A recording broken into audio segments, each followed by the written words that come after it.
आज के इस वीडियो में हम कक्षा 9 गणित बहुपद से संबंधित जो भी पाठ है उसके संबंध में हम थोड़ा चर्चा करेंगे।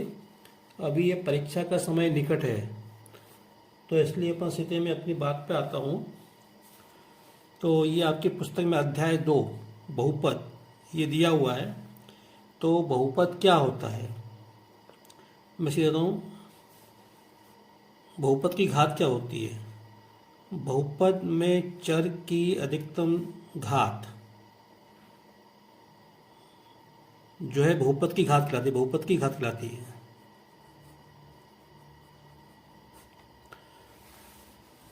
उदाहरण के लिए जैसे ये बहुपद है x पे घात 3 माइनस 2x वर्ग प्लस 5x प्लस 1। इसमें अधिकतम घात, अब देखो इसमें घात 3 भी है, यहाँ 2 है, यहाँ पे 1 है, यहाँ 0। तो अधिकतम घात कितनी है? 3। तो इस पूरे बहुपद की घात कितनी होगी? 3 होगी। इसी प्रकार यहाँ पे हम देखें, ये बहुपद है, यहाँ पे घातांक 2 है, यहाँ 1 है, यहाँ 4 है, यहाँ पे 0 है। तो इस बहुपद की घात कितनी होगी? 4 होगी। तो यहाँ पे आप लिखोगे की घात कितनी? 3। यहाँ पे इसकी घात कितनी? 4। तो इस बहुपद की घात कितनी होगी? 4 होगी। यहाँ पे इसकी घात कितनी होगी? 2 होगी। परीक्षा में ये आपको ऐसे गोला नहीं बनाना है, केवल आपको सीधे लिखना है। यहाँ पे ये जो बहुपद है इसकी घात, तो चर क्या है? x पे घात कितनी दिख नहीं रही, देखो नहीं लिखा तो इसका तो 1 है। तो इसलिए ये जो है बहुपद इसकी घात कितनी है? 1।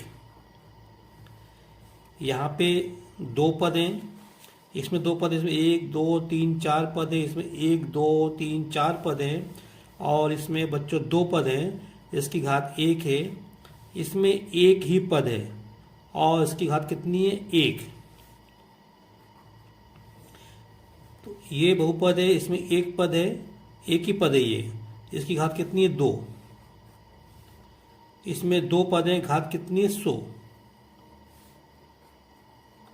हमको चर लेना है, ये तो संख्या है, हमारा चर क्या है? x। जो बहुपद होता है, बहुपद पे जो चर होता है, चर की घातांक क्या होनी चाहिए? धन पूर्णांक। धन पूर्णांक मतलब ये संख्या 0 1 2 3 4 5 100 101 1 करोड़ 1 लाख, ये धन पूर्णांक संख्या होती है। तो चर पे घातांक इसमें से होनी चाहिए।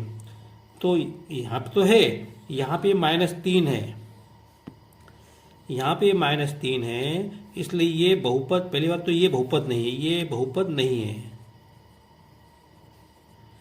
ये बहुपद नहीं है, इसलिए घात होने का प्रश्न नहीं उठता है। फिर अपन देखते हैं, और मैंने लिखा x वर्गमूल 3 प्लस x वर्ग माइनस 5x प्लस 7। तो ये भी बहुपद नहीं है, क्योंकि इसकी जो घातांक ये है, ये वर्गमूल 3 है, जो कि इसमें नहीं आता, तो इसलिए ये भी बहुपद नहीं है। और देखते हैं यहाँ पे मैंने लिखा है x वर्ग माइनस 5/x प्लस 7। तो ये भी बहुपद नहीं है। किस कारण? क्योंकि ये बटे में x आ गया, इसलिए। यहाँ पे चर x के स्थान पे y z कुछ भी हो सकता है। जैसे उदाहरण के लिए यहाँ पे y पे घात 3 माइनस 5x वर्ग प्लस 5y प्लस 7, ये इसमें चर क्या है? y। तो इसलिए ये बहुपद है, जिसकी घातांक कितनी है? 3। रेखिक बहुपद की घात 1 होती है। ये ऐसे है, जिस बहुपद की घात 1 होती है उसको हम रेखिक बहुपद कहते हैं। जैसे देखो यहाँ पे ये जो बहुपद, ये सभी बहुपद है, ये सभी रेखिक बहुपद के उदाहरण हैं। इसकी घातांक 1 है, इसकी घात 1 है, इसकी घात 1 है, इसमें 1 पद है, इसकी घात 1 है, इसमें भी 1 पद है, घातांक 1 होगी। इसमें 2 पद है, इसमें चर x है, x की घात 1 है। तो ये सब रेखिक बहुपद है।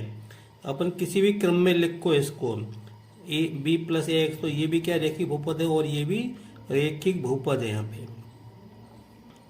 तो इस तरह से रेखिक बहुपद की घात 1 होती है। ऐसा प्रश्न आता है, रेखिक बहुपद की घात कितनी होती है? तो उत्तर आपको तुरंत 1।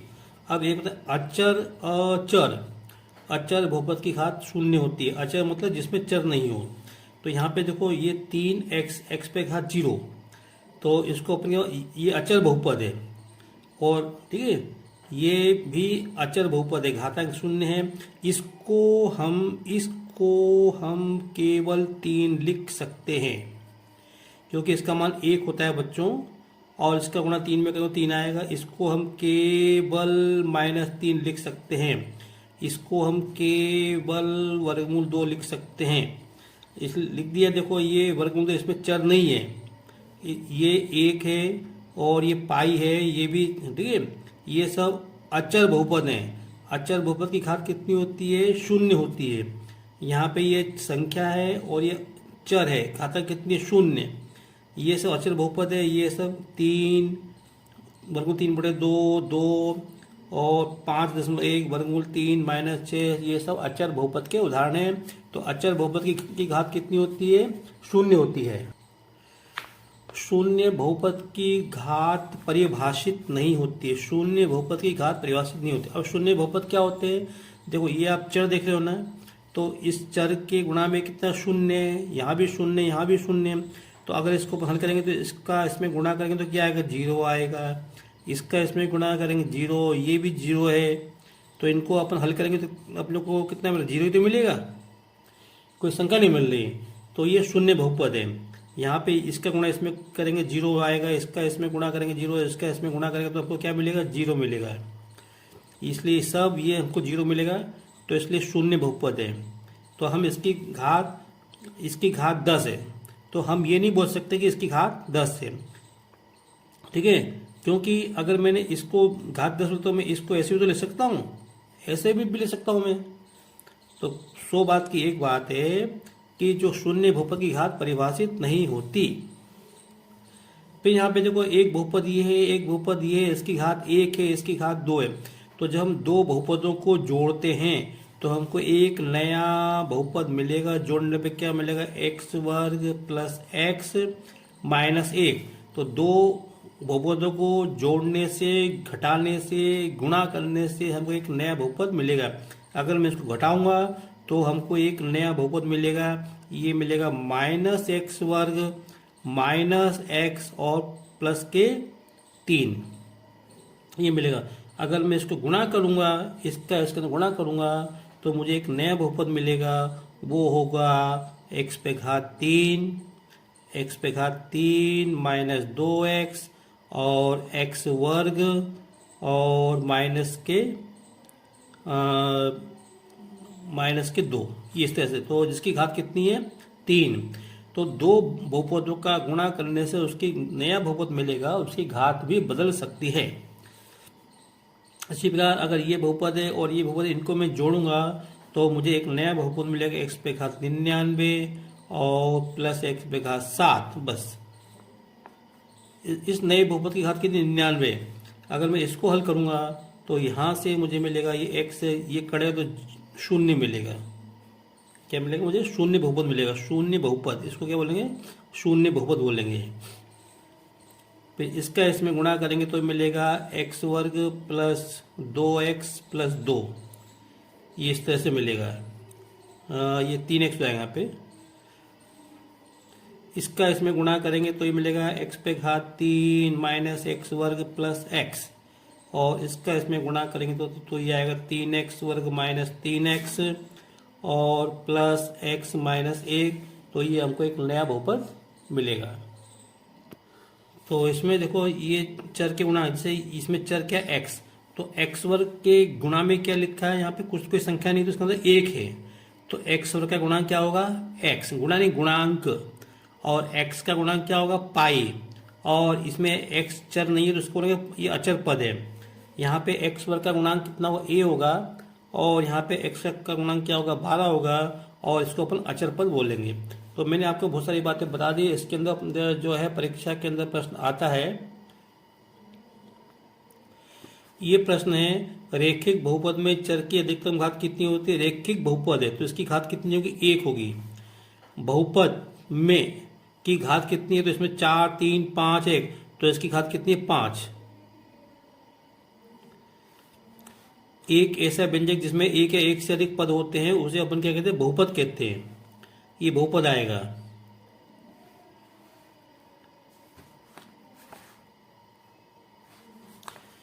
फिर यहाँ पे बहुपद में की घात कितनी है 5, बहुपद, ठीक है।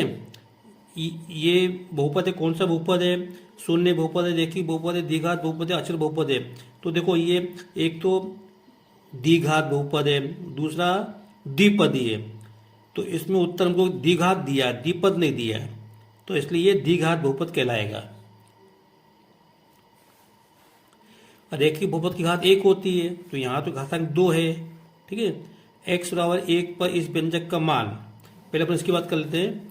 मैं इसमें x वर्ग का गुणांक, x वर्ग का गुणांक कितना है 2 है, तो इसका उत्तर ये होगा। अगर यहाँ x लिखा होता तो -3 आता, अगर यहाँ लिखा था अचर पद लिखा हो, अचर पद 1 आएगा। अब यहाँ पे उसके बाद यहाँ पे निम्नलिखित में बहुपद नहीं है, तो हम देखते हैं यहाँ पे ये बहुपद है, कौन सा बहुपद है, ये अचर बहुपद है, ये शून्य बहुपद है, ये रेखिक बहुपद है, और ये बहुपद नहीं है, क्योंकि इसमें जो चर है वो नीचे है, हर में है। इस ऊपर ले जाएंगे तो y पे घात -1 हो जाएगा, ये क्या हो जाएगा y + 2 y पे घात -1, तो इसके कारण ये बहुपद नहीं है। शून्य बहुपद की घात क्या होती है बच्चों, परिभाषित नहीं। इसमें घात कितनी है, इसमें घात 4 है, सॉरी ये 4, देखो घात तो 2 भी है, 4 भी है, 1 भी है, 3 भी है, तो जो सबसे बड़ी घात होती है तो यहाँ पे 4 है, तो ये इस पूरे बहुपद की घात कितनी होगी 4 होगी। यहाँ पे इसकी घात कितनी होगी 5 होगी। यहाँ पे लिखा है x का गुणांक, x का गुणांक -1 होगा, यहाँ पे -1 हुआ। फिर x वर्ग -x -6 के शून्य हुए, तो इसके जितनी घात होती है उतने ही शून्य होते हैं। ये बहुपद दिया में x वर्ग का गुणांक, कितना -3, तो इसलिए इसका उत्तर क्या आएगा, चौथा आएगा यहाँ पे। और यहाँ पे निम्नलिखित में से कौन सा रेखिक बहुपद है, तो रेखिक बहुपद क्या होता है, जिसकी घात 1 होती है, तो ये है, इसकी घातांक 1 है, तो ये रेखिक बहुपद है। और ये द्विघात बहुपद है, ये अचर बहुपद है, और ये द्विघात बहुपद है, तो इसका उत्तर ये वाला आएगा। निम्नलिखित में कौन सा बहुपद द्विघात जिसमें घातांक 2 है, तो इसमें घातांक 2 है, इसमें 1 है, इसमें 1 है, इसमें 0 है, तो हमारा उत्तर क्या होगा, ये होगा। x+1 बहुपद का एक गुणनखंड, इसको अपन बाद में देखेंगे। एक घात वाले बहुपद को हम क्या कहते हैं, रेखिक बहुपद कहते हैं। एक घात वाले बहुपद को रेखिक बहुपद कहते हैं, तो ये रहा है। फिर यहाँ पे रिक्त स्थान, x पे घात 3 -x वर्ग प्लस 1 में x वर्ग का गुणांक कितना है, x वर्ग का गुणांक -1 कहलाएगा। अगर कोई संख्या नहीं लिखी तो हम 1 लिख लेते हैं, हमको चिन्ह भी लेना होता है।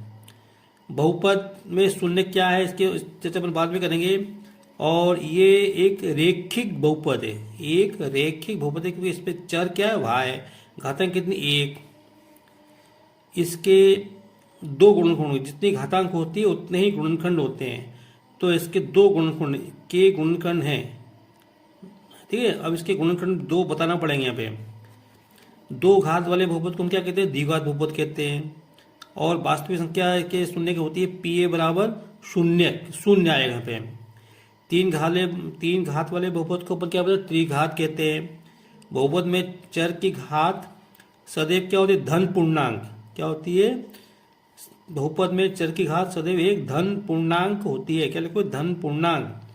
2 पदों वाले बहुपद को क्या बोलते, द्विपद। बहुपद का शून्य क्या होगा, -0 होगा, इसकी अपन चर्चा बाद में करेंगे। 3x पे घात 3 में x पे घात 3 का गुणांक 3। और रेखिक बहुपद का सामान्य रूप ये होता है कि बिल्कुल नहीं होता, ये तो द्विघात बहुपद का सामान्य रूप है, तो इसलिए ये जो कथन है ये असत्य है। किसी बहुपद में है ना, तो इसके अंदर रेखिक बहुपद का सामान्य रूप क्या होता है, मैं बता रहा हूँ। इसके अंदर ये होता है रेखिक बहुपद का ax + b और x ≠ 0, ऐसे लिखते हैं अपन, सॉरी a ≠ 0, ये होता है रेखिक बहुपद। किसी बहुपद में चर की सबसे बड़ी घात उस बहुपद की घात होती है, हाँ ये कथन सत्य है। एक बहुपद के एक से अधिक शून्य हो सकते हैं क्या, हाँ हो सकते हैं, सही है। दो घात वाले बहुपद को रेखिक बहुपद कहते हैं कि नहीं? एक घात वाले बहुपद को रेखिक बहुपद कहते हैं, तो ये कथन असत्य है। 3x+5 रेखिक बहुपद है क्या? हाँ है, क्योंकि इसकी घात 1 है। प्रत्येक रेखिक बहुपद का एक अद्वितीय शून्यक होता है? हाँ होता है, सत्य है, एक ही शून्यक होगा। रेखिक बहुपद की घात 1 होती है ना, तो इसका एक ही शून्यक होगा। प्रत्येक वास्तविक संख्या शून्य बहुपद का एक शून्यक होती है? नहीं, ये कथन असत्य है। शून्य बहुपद की, है ना, शून्य बहुपद तो आपको शून्य होता है, उसकी कोई घात नहीं होती, अपरिभाषित होती है। यहाँ पे 7 + 3x बहुपद का एक जो है गुणनखंड, इसकी अपन चर्चा बाद में करेंगे। एक पद वाले बहुपद को एक पदी कहा जाता है? हाँ बिल्कुल सही है, एक पद वाले बहुपद को एक पदी कहा जाता है। बहुपद की घात कुछ भी हो, अगर उसमें एक पद है तो एक पदी कहलाएगा।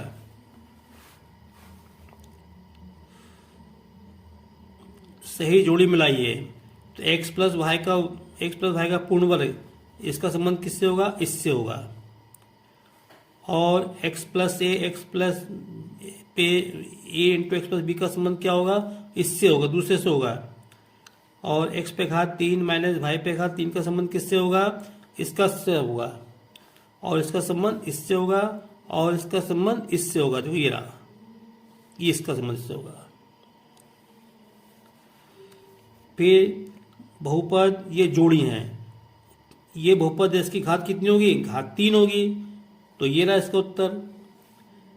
फिर यहाँ पे शून्यतर अचर बहुपद की घात, अचर बहुपद की घात कितनी होती है? 0। इसका क्या मतलब है? देखो, अचर, शून्य भी अचर है, तो इसका मतलब शून्य को छोड़कर जितने अचर होते हैं उनकी घात कितनी होती है? 0। तो इसका उत्तर क्या आएगा? इसका उत्तर तो यहाँ पे अचर बहुपद की घात, यहाँ पे 0 होना चाहिए, 0 यहाँ पे दिख नहीं रहा है, तो कहीं ना कहीं कुछ छूट रहा है।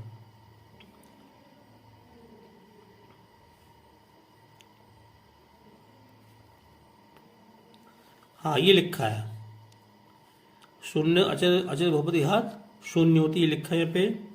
और फिर यहाँ पे इसका, इसमें ये एक बहुपद है, ये भी बहुपद है, ये रेखिक बहुपद है, ये क्या गुणा में लिखा है, तो हम गुणा करेंगे तो इसकी घात कितनी में? 2 मिलेगी, तो इसलिए इसके संबंध इससे होगा। फिर यहाँ पे इसमें x² का गुणा कितना? 1। ये बहुपद की घात कितनी होगी? 4 होगी यहाँ पे। फिर यहाँ पे 100 घात वाले एक पदी का उदाहरण दो। घातांक 100 हो और एक पद हो, तो ये ना, यहाँ पे ऐसे बहुत सारे उदाहरण हो सकते हैं। उदाहरण के लिए मैंने यहाँ पे केवल इतना लिख दिया, तो ये भी एक बहुपद हो गया, इसमें एक पद है, ठीक है। मैंने अगर इसको ऐसे लिख दिया तो ये भी एक बहुपद है। द्विघात तथा त्रिघात बहुपद के उदाहरण, तो ये द्विघात बहुपद का उदाहरण है सामान्य रूप है, और ये त्रिघात बहुपद का उदाहरण है। अचर शून्य बहुपद की घात लिखो, बहुपद को लिख दो, तो ये लिख दिया मैंने, ऐसे बहुत सारे हो सकते हैं, लो ये लिख दिया मैंने। अचर शून्य बहुपद को लिखो, तो एक गुणा, ये गलत लिखा है यहाँ पे, शून्य बहुपद को लिखो, शून्य बहुपद ये थोड़ी होता है, गलत हो रहा है यहाँ पे, शून्य ये हो सकता है, या तो यहाँ पे अचर बहुपद की घात शून्य बहुपद की घात लिखो तो सही हो जाएगा, लेकिन ये गलत लिख रहा है। यहाँ पे इसका मान लिखेंगे, इसका मान क्या आएगा? -3 पे घात 3 का मान आएगा -27, और 2 पे घात 3 का मान आएगा 8, और 1 पे 1 आएगा, तो 8 और 1 9, तो 27 -27 में से 9 घटाएंगे तो कितने? 18, तो -18 आएगा ये।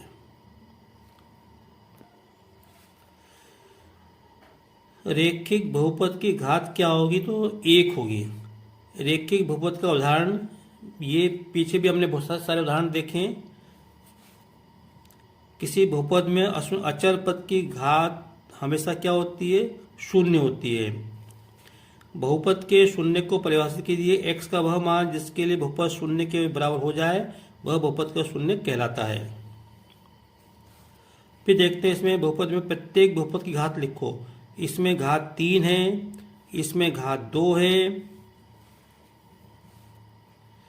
कौन से एक चर में बहुपद है, कौन कौन से नहीं, कारण ये सब अपने को प्रश्न में दिए हुए, किताब में जो प्रश्न उसमें दिए हुए हैं। तो क्या बताना है, एक चर में बहुपद है और कौन कौन नहीं। तो ये एक चर में बहुपद है, ये भी एक चर में बहुपद है,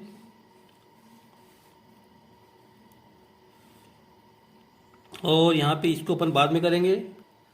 वीडियो आपका लंबा हो रहा है, इसमें से कम 2 अंक के प्रश्न मिलते हैं। तो ये अभी जो अपने डिस्कस किए, अपन ने अभी ये एक एक नंबर के अपने को 2 प्रश्न अपने को मिलेंगे। कुल प्रश्न बच्चों देखो, ये इसमें से जो आने वाला है परीक्षा में मैं आपको देता हूँ, ये देखो बहुपद में से 10 अंक का आएगा। 10 अंक में से 2 अंक तो आपके एक एक नंबर के हो गए, ठीक है। इसलिए ये आपको पास कराएगा, ये बहुपद को आपको अच्छी तरह से करना है क्योंकि ये अपने को पास कराएगा। अब मेरा वीडियो लंबा हो रहा है, अगर आपको मेरा वीडियो पसंद आया हो तो इसे लाइक करें, शेयर करें, सब्सक्राइब करें। Thank you.